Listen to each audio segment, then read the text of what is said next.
오늘도 아버지 하나님께 예배드리기 위해서 주님의 전에 오르신 모든 분들을 주님의 이름으로 축복합니다. 오늘은 2025년의 마지막 주일인데요. 이제 올해 남은 3일 동안 한 해를 잘 마무리하시고 또 다가올 새해를 잘 계획하실 수 있기를 소망합니다. 지난 성탄절 잘 보내셨습니까? 저는 이제까지 살아오면서 성탄절을 맞이하면서 이번처럼 밖으로 나가지 못하고 꼼짝도 안 하고 집에만 있었던 성탄절은 처음이었던 것 같아요. 여러분 어떠셨나요? 밖으로 나가면 제가 비바람에 날아갈 것 같아서 비바람에 날아가 버리면 여러분들을 보지 못하니까, 그러면 안 되니까 꼼짝 안 하고 집에만 있었습니다. 그런데 저는 이렇게 비바람으로 난리 난 이 날씨와 상황을 보면서 떠오르는 한 사람이 있었는데요. 그게 누구일 것 같으세요? 저는 헤롯이라는 사람이 떠올랐습니다. 헤롯이 누군지 아시죠? 헤롯은 예수님께서 탄생하실 당시에 로마의 임명을 받아서 유대인의 왕으로 그 지역을 다스리던 사람이었습니다. 그런데 마태복음 2장을 보면 동방에서부터 온 박사들이 예루살렘에 와서 헤롯을 만나고 유대인의 왕으로 나신 이가 어디 있습니까? 우리가 별을 보고 와서 그분을 경배하기 위해서 여기에 왔습니다. 라고 말하였을 때 헤롯 왕과 온 예루살렘이 듣고 소동하였다고 말씀합니다. 여기서 소동이라는 것은 마음이 평안하지 않고 불안, 동요, 또 혼란에 빠진 상태를 말하는데요. 헤롯은 자신이 왕인데 유대인의 왕이 낫다는, 자신의 위치를 뒤흔드는 존재가 나타난다는 것을 들었을 때 그의 마음이 소동하였던 것이죠. 그 마음에 비바람과 폭풍이 몰아친 것입니다. 태어나실 그분이 자신의 왕이 아니라 적대자라고 생각하였고 자신을 위협한다라고 생각하였기 때문이죠. 하지만 우리의 왕으로 오신 예수님의 탄생은 우리의 마음속에 참된 평화를 안겨주시는 분이시죠. 안전히 집에만 있었기 때문에 평안한 것이 아니라 우리를 구원하시기 위해서 이 땅에 오신 예수님께서 우리와 함께 하시기에 우리의 마음은 소동하지 않고 오히려 평안한 것입니다. 오직 예수님께서 주시는 참된 평화를 날마다 누리고 또 예수님 때문에 언제나 행복하고 평안한 우리 모두가 되시기를 주님의 이름으로 축복합니다. 사랑하는 여러분, 여러분은 인생을 살아가면서 어떠한 감정을 가지고 살아가고 계시나요? 때로 우리는 하루하루 살아가는 것이 너무 힘에 겨워서, 그리고 정신없이 바빠서 어떠한 마음과 상태로 하루를 살고 삶을 살아가는지 잘 모르고 지낼 때가 많이 있는 것 같습니다. 그래서 삶의 의미를 잘 찾지 못하고 내가 지금 어떻게 살아가고 있는지를 잘 생각하지 못하고 그저 하루하루를 지낼 때가 종종 있죠. 그런데 여러분, 사실 원래 우리는 행복한 존재로 창조되었습니다. 하루하루 살아가는 것이 마지못해서 의미 없이 살아가는 존재로, 정신없이 바쁜 인생으로 창조된 것이 아니라 매일매일이 행복한 사람으로 창조되었습니다. 그래서 우리는 어떠한 상황에서도 행복을 느끼는 것이 정상이었습니다. 에덴 동산에서 살았던 첫사람 아담과 하와는 하나님의 형상을 가진 온전한 자아 정체감의 소유자였을 뿐만 아니라 완벽한 환경 속에서 하나님과 온전한 소통을 누렸던 행복한 사람들이었습니다. 하나님과 함께하는 존재는 그 어떠한 상황에서도 그 안에 본질적인 결핍이 나타나지 않습니다. 하나님이 주시는 것을 온전히 다 누리며 살았기에 행복했습니다. 하지만 그들이 범죄하고 타락하게 되었을 때 하나님과의 소통이 끊어지고 그들에게 있었던 하나님의 형상은 무참히 훼손되었습니다. 죄를 가지게 된 인간은 참된 만족을 가질 수 없는 존재가 되어버렸습니다. 그래서 자신을 만족하게 할 마음의 갈급함과 욕구가 가득한 존재가 되었고, 자신의 힘으로 모든 것을 채워야 하는 수고가 필요하게 되었으며, 무엇이 자신을 만족하게 하는지 몰라서 방황하게 되었고, 자존감에 목말라 하게 되었으며, 만족을 위해서 자신의 감정과 마음대로 살아가는 무법자와 같은 존재가 되었습니다. 전적 타락한 인간은 스스로 행복함을 갖지 못하게 되는 것이죠. 그런 우리에게 성탄의 주님이 오셨습니다. 예수님께서 이 땅에 오셔서 우리를 위해서 행하신 모든 일들로 말미암아 하나님과 우리와의 막힌담이 허물어졌고, 우리가 감히 하나님께 나아갈 수 있게 되었습니다. 주님 안에서 참된 평안과 행복을 누릴 수 있는 존재가 되도록 해주신 것이죠. 하나님의 자녀가 된 우리는 우리의 힘과 능력이 아닌 예수님의 은혜로 행복한 사람이 되는 것입니다. 요한복음 15장을 보면 예수님은 한 가지 비유를 말씀하시는데요, 바로 예수님은 참 포도나무시고 하나님은 농부이심에 대한 비유입니다. 그리고 우리는 가지로 예수님께 붙어 있어야 열매를 맺고 원하는 것을 얻게 된다라고 말씀하시죠. 이렇게 우리가 주님 안에, 주님과 함께 있을 때 삶의 이유가 발견되고, 예수님 안에서 우리가 참된 행복을 누릴 수가 있다라고 말씀하십니다. 그리고 예수님은 그 이 비유의 마무리로 이렇게 말씀하시는데요, 우리 다 같이 요한복음 15장 11절 말씀, 요한복음 15장 11절 말씀 한번 같이 읽어보겠습니다. 내가 이것을 너희에게 이름은 내 기쁨이 너희 안에 있어 너희 기쁨을 충만하게 하려 함이라. 아멘. 우리가 예수님 안에 있을 때에, 예수님께서 우리의 든든한 나무로 우리와 함께 하실 때에 우리는 기쁨이 넘치고 행복한 삶을 살아갈 수가 있는 것이죠. 하나님의 말씀은 우리 인생이 항상 하나님 안에 거할 때 행복한 사람으로 살아가게 됨을 성경 곳곳에서 보여주고 있는데요, 오늘 말씀도 우리가 왜 행복한 사람인지에 대해서 말씀하고 있습니다. 오늘 본문 말씀이 있는 신명기 33장에는 이스라엘의 출애굽을 이끌었던 모세가 광야 40년의 시간을 모두 마치고 가나안 입성을 앞둔 때, 이제 자신의 죽음을 앞둔 상황에서 이스라엘 각 지파에게 축복하는 모습이 기록되어 있습니다. 그리고 함께 읽은 말씀은 그 축복의 말씀에 대한 결론인데요, 우리 함께 본문 29절 말씀 한번 같이 읽어보겠습니다. 이스라엘이여 너는 행복한 사람이로다. 여호와의 구원을 너같이 얻은 백성이 누구냐. 그는 너를 돕는 방패이시오 내 영광의 칼이시로다. 내 대적이 내게 복종하리니 내가 그들의 높은 곳을 밟으리로다. 아멘. 오늘 말씀은 이스라엘에게 너는 행복한 사람이다라고 단언합니다. 이스라엘은 행복할 수밖에 없는 존재라는 것이죠. 여기서 말씀하시는 행복이라는 것은 비교 불가능한 절대적인 행복을 의미합니다.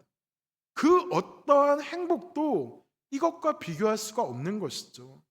구약의 이스라엘 백성들은 하나님의 선민으로 오늘날 우리 모든 성도들을 의미합니다. 그러므로 오늘 말씀은 하나님의 백성인 우리들 역시 이렇게 비교 불가능한 행복을 가진 사람이라는 것을 선포하고 있는 것입니다. 그렇다면 이스라엘과 우리들의 행복한 이유는 무엇일까요? 첫 번째는 여호와 하나님께서 놀라운 권능으로 우리를 구원해 주셨기 때문입니다. 이스라엘이 최고의 행복을 누릴 수 있는 이유는 바로 구원에 있습니다. 하나님께서 이스라엘을 향하여 베푸신 인자와 긍휼과 섭리를 한마디로 요약한다면 그것은 바로 구원입니다. 하나님의 구원이 있었기 때문에 그들은 고난과 고통의 현장이었던 애굽에서 벗어날 수가 있었고 하나님 나라의 백성으로 훈련된 후에 이제 가나안으로 입성하게 되었습니다. 하나님의 은혜로 구원을 받은 그들은 하나님께서 예비하신 그곳 가나안 땅에서 온전한 안식을 누리게 되는 것이죠. 그런데 여러분, 이 구원이라는 것은 단순히 살아가면서 나타나는 모든 어려움과 고통에서 벗어난다는 것만을 의미하지는 않습니다. 그것을 넘어서 구원은 온전한 하나님의 백성이 된다는 것을 의미합니다. 구원은 인간에게 있어서 본질적인 고통과 어려움에서 벗어나서 인간의 힘으로는 영원히 풀 수 없는 영원한 생명의 문제를 풀어주는 유일한 길입니다. 그래서 종교개혁가 존 칼빈은 모든 성도에게 있어서 소망의 근거는 하나님의 구원이다라고 말했습니다. 구원이 모든 것의 시작이고 소망이 되는 것이죠. 하지만 구원은 죽으면 천국에 간다 이것에 집중하는 것이 아니라 구원을 얻은 하나님의 백성들에게 주어지는 즐거움과 변화된 삶을 의미합니다. 그렇게 구원은 우리 삶의 의미와 목표를 바꾸어 버립니다. 구원받은 사람은 인생을 새롭게 볼 수 있는 새로운 안목이 열리게 되고 나에게 있는 모든 문제를 해결하는 방향을 잡게 됩니다. 구원받은 하나님의 백성은 모든 가치관과 삶의 우선순위가 달라집니다. 구원을 통해서 하나님의 백성이 되고 하나님의 자녀가 된 것은 우리에게 가장 큰 축복입니다. 그렇기에 하나님의 구원하심은 우리가 영원히 찬양해야 될 제목입니다. 여러분은 구원받은 것에 대해서 하나님께 감사하십니까? 구원의 감격과 즐거움 가운데 하나님께 감사하며 찬양하는 삶을 사는 그리스도인이 정말 건강한 그리스도인입니다. 그래서 다윗은 시편 51편에서 자신에게 언제나 구원의 즐거움을 회복시켜 주시기를 갈망했습니다. 다윗은 수많은 물질과 높은 권력을 유지하기를 원했던 것이 아니라 구원의 즐거움이 언제나 그 안에 있기를 소망하였습니다. 그것이 자신의 삶에서 가장 중요했기 때문입니다. 오늘 말씀에서 이스라엘을 축복하고 있는 모세를 보십시오. 모세는 사실 굉장히 편하게 자기 마음대로 살아갈 수 있는 사람이었습니다. 모세는 히브리인이었기 때문에 사실 태어나자마자 죽어야 했지만 하나님의 은혜로 애굽의 왕이었던 바로의 공주의 아들이 되었습니다. 가만히만 있어도 많은 권력과 물질을 가질 수가 있었고 잘 되면 대제국 애굽의 왕이 될 기회를 가질 수도 있었습니다. 그러나 히브리서 11장 말씀을 보면 모세는 바로의 공주의 아들이라 칭함받는 것을 거절하였다고 말씀합니다. 도리어 하나님의 백성과 함께 고난받기를 잠시 죄악의 낙을 누리는 것보다 더 좋아하였고 그리스도를 위해서 받는 수모를 애굽의 모든 보화보다 더 큰 재물로 여겼다고 말씀합니다. 왜냐하면 세상을 통해서 얻는 것보다 하나님께서 주시는 그 상을 더 귀하게 여겼기 때문입니다. 하나님께서 주시는 것이 진정한 가치가 있다고 믿었기 때문입니다. 하나님의 백성과 자녀가 되는 것, 그분의 은혜를 누리며 구원받은 삶을 사는 것이 그의 인생에서 가장 중요한 것임을 깨달았기 때문이죠. 사랑하는 여러분, 우리에게 나타나는 모든 위기는 구원의 감격을 잃어버릴 때에 나타납니다. 신앙의 위기는 구원의 즐거움을 제대로 누리지 못할 때에 나타납니다. 교회에 시험이 오는 이유는 구원의 즐거움과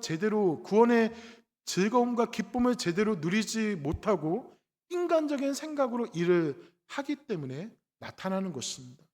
반대로 신앙생활을 하면서 신이 나고 교회가 평안할 수 있는 이유는 구원의 기쁨과 즐거움을 누리는 주님의 백성들이 합력하여 선을 이루기 때문입니다. 구원의 행복을 누리는 사람들은 결코 다투거나 시기하지 않습니다. 다른 사람들의 모습에 딴지를 걸지 않고 더욱 기도 생활과 섬김의 수고를 기꺼이 하게 됩니다. 말씀을 듣고 읽고 묵상한 것을 다른 사람에게가 아니라 내 삶에서 잘 적용합니다. 구원받은 주님의 백성이 있는 곳에는 성령의 역사가 나타나고 하나님의 화평이 나타나게 됩니다. 구원받은 백성들은 함께 있기만 해도 행복합니다. 사랑하는 성도 여러분, 우리는 하나님의 은혜와 놀라운 권능으로 우리 인생에서 가장 귀한 선물인 구원을 받았음을 기억하시기를 바랍니다. 구원받은 우리는 행복한 사람이라는 것을 잊지 않고 주님을 위한 삶을 더욱 아름답게 살아갈 수 있기를 주님의 이름으로 축원합니다. 그리고 우리가 행복한 두 번째 이유는 여호와 하나님께서 우리의 칼과 방패가 되어서 우리를 보호하여 주시고 이끌어 주시기 때문입니다. 우리는 하나님께서 우리의 방패와 칼이 되어 보호해 주시고 지켜 주시기에 우리 앞에 있는 모든 문제들에 맞서서 이겨낼 수가 있는 것입니다. 모든 사람은 각자의 인생을 살아가면서 언제나 평탄한 삶을 살아가지는 않습니다. 모두가 다 시련과 어려움을 갖게 됩니다. 인생 가운데 위기와 힘든 시기가 없다고 말하는 사람은 분명 정상이 아닙니다. 그런데 이러한 어려움은 하나님을 믿는 사람들에게도 동일하게 나타납니다. 믿음을 가진 사람이라고 해서 그러한 어려움이 피해가지는 않습니다. 하나님을 믿는 우리도 경제적인 어려움을 당할 수 있고 육신의 연약함으로 인해서 어려움을 당할 수도 있습니다. 친구나 이웃, 형제들과의 관계에서 힘들고 속상한 마음을 가질 수도 있고 자녀들의 문제로 인해서 아픔을 당할 수도 있습니다. 원하는 것들을 갖지 못하는 아쉬움이 나타날 수 있고 호기롭게 시작한 사업이 제대로 되지 않을 수도 있습니다. 그런데 이러한 어려움 앞에서 믿는 사람과 믿지 않는 사람들의 차이가 무엇일까요? 세상 사람들은 자신의 힘으로 모든 문제를 해결하기 위해서 몸부림치지만 결국 그 문제들을 해결하지 못하고 해결하지 못하는 어려운 일들로 인해서 낙심하고 절망하게 됩니다. 하지만 우리에게는 우리를 돕는 분이 계시는데 그분이 누구이시죠? 바로 우리 하나님이십니다. 전능하신 하나님의 도우심 가운데 우리는 모든 어려움을 이겨내고 감사의 찬양을 할 수가 있습니다. 언제나 우리와 함께 하시는 하나님의 도우심이 있기에 우리를 도우시기 위해서 하늘에서 내려오시는 주님이 계시기에 우리는 그 문제들 가운데 당당하게 맞설 수가 있습니다. 그래서 다윗은 이러한 고백을 하게 되는데요. 다 같이 시편 28편 7절 말씀, 시편 28편 7절 말씀 한번 같이 읽어보겠습니다. 여호와는 나의 힘과 나의 방패이시니 내 마음이 그를 의지하여 도움을 얻었도다. 그러므로 내 마음이 크게 기뻐하며 내 노래로 그를 찬송하리로다. 아멘. 전능하신 하나님의 도우심과 인도하심이 출애굽을 한 구원을 얻은 이스라엘 백성들에게 있었지만 그 이스라엘 백성들의 앞길에는 꽃길만 있지 않았습니다. 출애굽하여 나오자마자 애굽의 군대와 병거가 그들을 쫓아왔습니다. 광야에서는 먹을 것이 없었고 물이 없을 때도 많았습니다. 낮에는 덥고 밤에는 추운 날씨로 인해서 몹시 힘들었습니다. 주변의 적들이 호시탐탐 이스라엘을 노리고 있었고 그들을 저주하려고 망하게 하려는 사람들도 많이 있었습니다. 하지만 출애굽한 이스라엘 백성들은 절대 망하지 않았습니다. 이스라엘을 따라온 애굽의 군대와 병거는 하나님의 권능의 손길로 인하여서 모두 홍해에 빠지게 됩니다. 하나님께서는 광야길에서 이스라엘 백성들에게 만나와 메추라기로 40년 동안 먹여주셨습니다. 마실 물이 없어서 불평하더라도 그들에게 마실 물을 주셨습니다. 낮에는 구름 기둥으로 밤에는 불 기둥으로 그들을 항상 인도해 주셨습니다. 주변에 적들이 쳐들어오면 물리쳐 주셨고 그들을 저주하고 망하게 하려는 시도를 막으시고 오히려 축복하게 하셨습니다. 40년 동안 그들은 옷과 신발도 만들지 않았습니다. 왜냐하면 그들의 옷과 신발은 결코 헤어지거나 닳지 않았기 때문입니다. 하나님께서 그들에게 어떠한 문제와 어려움이 있다고 하더라도 그것들을 모두 헤쳐나올 수 있게 도우시고 지켜주셨습니다. 그들의 칼이 되어주셨고 그들의 방패로 도움을 주셨습니다. 힘과 방패이신 그분을 온전히 의지하여서 큰 도움을 이스라엘 백성들은 항상 받았던 것이죠. 전능하신 하나님의 손길이 있었기 때문에 이스라엘은 험난한 광야 40년의 길을 잘 통과할 수가 있었던 것입니다. 하나님께서는 지금도 말씀과 성령으로 우리와 함께 하시며 우리를 도우시고 우리를 보호하여 주십니다. 우리의 영혼이 갈급하여 주님께 나아가면 우리 주님은 말씀과 성령의 역사로 우리의 영혼을 부요하게 채워주십니다. 힘들고 어려운 일이 있을지라도 낙심하지 않을 이유는 여호와 하나님께서 저와 여러분의 힘과 방패가 되시기 때문입니다. 우리의 인생길에서 함께 하신 주님을 언제나 기억하시기를 바랍니다. 지금 우리가 그래도 이 자리에서 믿음의 삶을 잘 살아가며 쓰러지지 않고 힘을 내어서 행복한 삶을 살아갈 수 있는 것은 우리 주님의 도우심 때문인 것을 믿으시는 저와 여러분들이 되시기를 주님의 이름으로 축원합니다. 그렇다면 왜 하나님께서는 칼과 방패로 우리를 도우시고 지켜주시는 것일까요? 그것은 하나님입니다. 하나님께서 우리를 너무나도 사랑하시기 때문입니다. 신명기 33장 3절을 보면 여호와께서 백성을 사랑하시나니 모든 성도가 그의 수중에 있으며 주의 발 아래에 앉아서 주의 말씀을 받는도다라고 말씀합니다.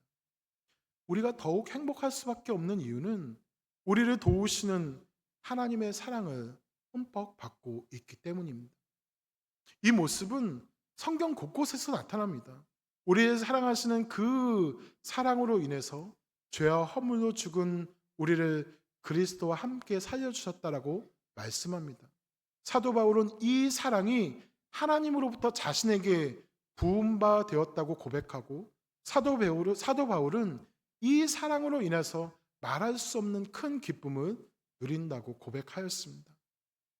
사랑하는 여러분, 우리에게는 전능하신 하나님께서 함께 계십니다. 그분은 우리의 아버지이시며 우리가 인생의 광야길을 걸어갈 때 결코 우리를 떠나지 않으시고 방패와 칼로 언제나 우리의 필요를 아시고 우리를 지켜주시며 인도하시는, 무엇보다도 우리를 너무나도 사랑하시는 분이십니다. 우리는 그분을 믿고 의지하게 잘 살아갈 수가 있고 또 하나님의 도우심 가운데 항상 평안하고 행복한 삶을 살아갈 수가 있는 것입니다. 비록 힘들고 어려운 일이 있을지라도 우리는 낙심하지 않습니다. 분명히 하나님께서 우리를 도와주시고 우리의 모든 문제를 해결하여 주실 것을 믿기 때문입니다. 하나님의 도우심과 인도하심 가운데 모든 문제들이 하나씩 풀리고 흔들리지 않는 믿음으로 언제나 행복한 삶을 살아가는 저와 여러분들이 되시기를 주님의 이름으로 축원합니다. 마지막으로 우리가 행복할 수밖에 없는 이유는 우리가 여수론이기 때문에 행복합니다. 오늘 말씀에는 우리에게 조금 생소한 단어가 나오는데요. 우리 26절 말씀 한번 같이 읽어보겠습니다. 26절입니다. 여수론이여 하나님 같은 이가 없도다. 그가 너를 도우시려고 하늘을 타고 궁창에서 위엄을 나타내시는도다. 아멘. 잘 들어보지 못한 단어 무엇이죠? 여수론입니다. 여수론은 이스라엘에 가리키는 말인데요. 이사야 44장을 보면 하나님께서 이 이름으로 야곱을 부르시는 것도 볼 수가 있습니다. 사실 어떻게 보면 당연하죠. 야곱에게 새로 주신 이름이 이스라엘이기에 여수르는 이 두 이름과 관계가 있는 것입니다. 그래서 말씀은 야곱, 이스라엘, 여수르를 서로 다른 존재가 아니라 같은 사람을 향한 하나님의 다른 부르심으로 표현하고 있는 것인데요. 이 여수르는 곧은 자, 바르게 선 자, 하나님이 기뻐하시는 자라는 뜻을 가지고 있습니다. 하지만 이 이름은 그 의미처럼 도덕적 완전성을 의미하지는 않습니다. 이것은 하나님이 야곱을 바라보시는 은혜의 시선을 보여주는 이름입니다. 왜냐하면 야곱의 인생은 여수론이 의미하는 것과는 정반대의 인생을 살았기 때문입니다. 야곱은 속이는 자였고 끊임없이 자신의 욕심을 붙잡는 사람이었으며 끝없이 자신을 위한 인생을 살았던 사람이었습니다. 그러나 하나님은 그런 야곱을 향하여서 여수론이라고 부르셨습니다. 그의 본성 때문에 아니라 하나님께서 의와 은혜로 그를 고든 자로 바른 자로 보시기로 작정하셨기 때문이죠. 이것이 바로 복음적 시선입니다. 하나님은 우리를 있는 그대로 보지 않으시고 예수 그리스도 안에서 새로운 존재로 바라보시고 인정하십니다. 그래서 이 이름에는 하나님의 마음이 담겨 있습니다. 하나님께서 우리를 여수론이라고 부르시며 그렇게 우리의 존재를 새롭게 정의하십니다. 우리의 행복은 바로 그 부르심에 있는 것이죠. 따라서 여수론이여 내가 행복하도다라는 선언은 내가 하나님께 속해 있기 때문에 내가 이미 복된 자다라는 믿음의 선포인 것입니다. 우리가 누리는 행복은 어떠한 조건이 성취되었기 때문이 아니라 신분이 바뀌는 것을 의미합니다. 여수론의 행복은 어떠한 성취나 상황의 변화에 달린 것이 아니라 하나님이 나를 여수론이라고 부르셨다. 그 사실 하나에서 비롯되는 것입니다. 인생의 자리가 흔들려도 그 이름 안에 서 있으면 마음은 흔들리지가 않습니다. 하나님이 우리를 여수론이라고 불러주셨기 때문에 우리는 오늘도 행복한 존재가 되는 것입니다. 사랑하는 여러분, 우리는 여수론입니다. 하나님께서 우리를 그렇게 부르셨습니다. 그렇다면 우리는 이제 세상을 살아갈 때 여수론과 같은 모습으로 살아가야 됩니다. 말에서 정직을 잃지 말고 관계에서 사랑을 잃지 말고 믿음 안에서 중심을 잃지 말아야 됩니다. 여수름답게 사는 것이 하나님 앞에서 가장 행복한 삶의 모습입니다. 하나님이 기뻐하시는 그 이름으로 살아가며 언제나 행복한 삶을 살아갈 수 있는 우리 모두가 될 수 있기를 주님의 이름으로 축원합니다. 말씀을 정리하겠습니다. 여러분 혹시 하니 크로스비라는 분을 아십니까? 하니 크로스비라는 이 사람은 태어난 지 6주 만에 시력을 잃고 앞을 보지 못하게 되었습니다. 그로 인해서 삶을 살아가는 것이 몹시 힘들었고 자신을 학대하며 회의적인 삶을 오랫동안 살았습니다. 하지만 할머니를 통해서 하나님의 말씀을 들으면서 교회를 출석하고 신앙생활은 하였지만 아직 하나님을 제대로 만나지 못하였습니다. 그런데 그렇게 교회를 다니다가 여전히 어려운 삶의 환경 때문에 제대로 된 믿음의 삶을 살아가지 못하다가 어느 날 뉴욕에서 있었던 전도 집회에 참석하였는데요. 그때 화니 크로스비는 웬 말인가 날 위하여 주 돌아가셨나 이 찬양을 듣다가 그전 막연히만 알고 있었던 예수님께서 자신을 위해서 십자가의 죽으심이 믿어지기 시작하였다고 고백하였습니다. 육신의 눈은 여전히 보이지 않았지만 믿음의 눈이 열리게 된 것이죠. 그 순간 이 화니 크로스비는 과거의 어두움 가운데 의미 없이 살았던 시절을 회개하고 눈물을 흘리기 시작합니다. 그리고 그 찬양의 마지막에 몸밖에 드릴 것 없어 이 몸 바칩니다 라고 할 때에 무릎을 꿇고 내가 주님을 위해서 할 수 있는 것이 무엇인가 생각하였습니다. 그리고 자신에게 조금의 글 쓰는 능력이 있는 것을 생각한 화니 크로스비는 그때부터 하나님을 향한 찬송시를 쓰기로 결심합니다. 그때부터 그의 일생 동안 화니 크로스비가 하나님을 찬송하는 시는 화니 크로스비가 쓴 찬송하는 그 시는 약 9,000편에 달한다고 합니다. 그리고 우리가 많이 부르는 찬송가들에도 22곡의 작사가로 들어가 있는데요. 예수께로 가면, 또 나의 갈 길 다가도록, 기도하는 이 시간, 나의 영원하신 기업, 예수로 나의 구주 삼고 등 우리가 아주 자주 부르는 찬송가의 가사를 이 환희 크로스비가 작사하였습니다. 그리고 이제 환희 크로스비가 95세가 되어서 임종을 앞두고 이 세상에 남긴 마지막 말은 나는 세상에서 가장 행복한 사람이다 라는 것이었습니다. 그녀가 자신을 행복한 사람이라고 말한 이유는 무엇일까요? 그렇게 수많은 찬송시를 쓰고 자신이 작사한 찬송가를 많이 사람들이 불러서 그런 것일까요? 그렇지 않습니다. 그녀가 자신을 행복한 사람이라고 말할 수 있었던 이유는 하나님을 믿고 예수님을 믿고 구원을 받은 하나님의 백성으로 살았기 때문이고, 시각장애인으로 비록 힘든 인생을 살아갔지만 그럼에도 불구하고 하나님을 찬양하며 하나님의 도우심에 감사하는 수많은 시를 쓸 수 있는 은혜와 능력을 주셨으며, 하나님께서 그를 여순이라고 부르셨고 하나님께서 기뻐하시는 모습으로 그가 일생을 살았기 때문입니다. 사랑하는 여러분, 우리도 행복한 사람입니다. 여러분 행복하십니까? 여러분 행복하십니까? 여러분 행복하십니까? 진짜 행복하시기를 바랍니다. 여러분이 정말 행복한 사람이라는 것을 잊지 않으시기를 바랍니다.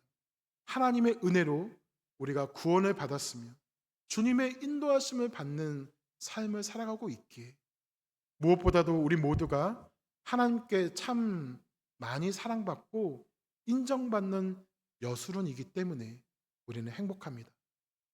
2025년 참 수고 많이 하고 애쓰면서 잘 살아오신 여러분들을 위로하고 축복합니다.